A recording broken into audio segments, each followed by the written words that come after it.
Good morning, my friends. My name is Melissa from Struggling Walk with Jesus. I'm here on Tuesday, August 4th, 2026 at 7:26 a.m. sharing the Word of God with you.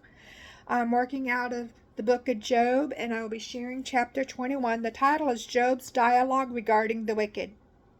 Then Job answered and said, listen carefully to my speech, and let this be the consolation.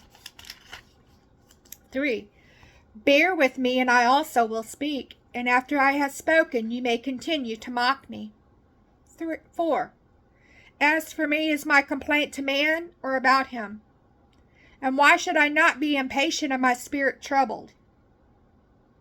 5. Look at me and be astonished and appalled, and put your hand over your mouth.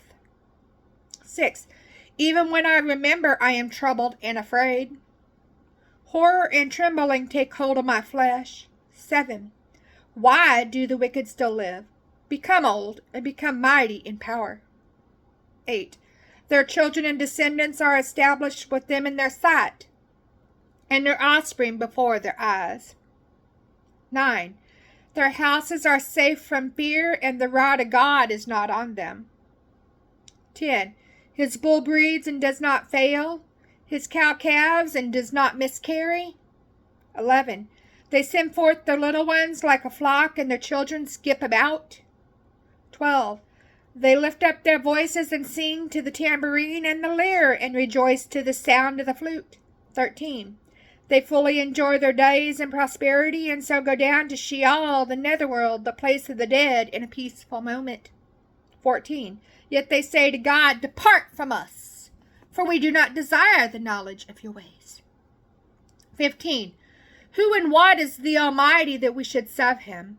And what would we gain if we plead with him? Check out Exodus chapter 5, verse 2. 16. But notice, the prosperity of the wicked is not their hand in their power. The counsel of the wicked and the mystery of God's dealings with the ungodly is far from my comprehension.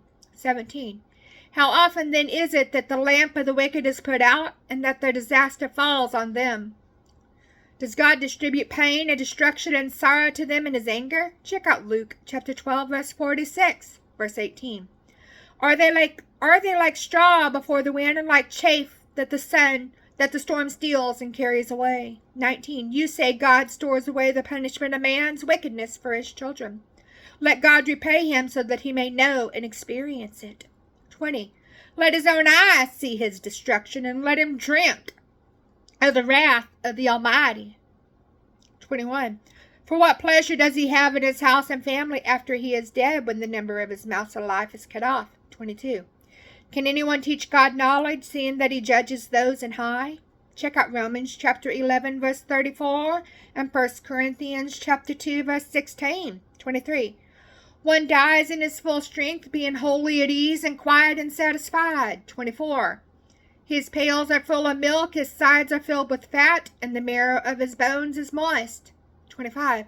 Whereas another dies with a bitter soul, never even tasting pleasure or good fortune. 26. Together they lie down in the dust, and the worms cover them. 27. Behold, I know your thoughts, and the plots by which you would wrong me. 28. For ye say, where is the house of the noble man, and where is the tent, the dwelling place of the wicked? 29. Have you not asked those who travel this way, and do you not recognize their witness? 30. That evil men are now reserved for the day of disaster and destruction. They will be led away on the day of God's wrath. 31. But who will confront him with his actions and rebuke him face to face, and who will repay him for what he has done?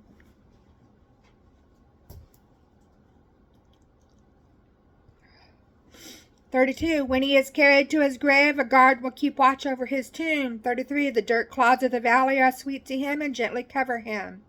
Moreover, all men will follow after him to a grave, while countless ones go before him. 34. How then can you vainly comfort me with empty words, since your answers remain untrue?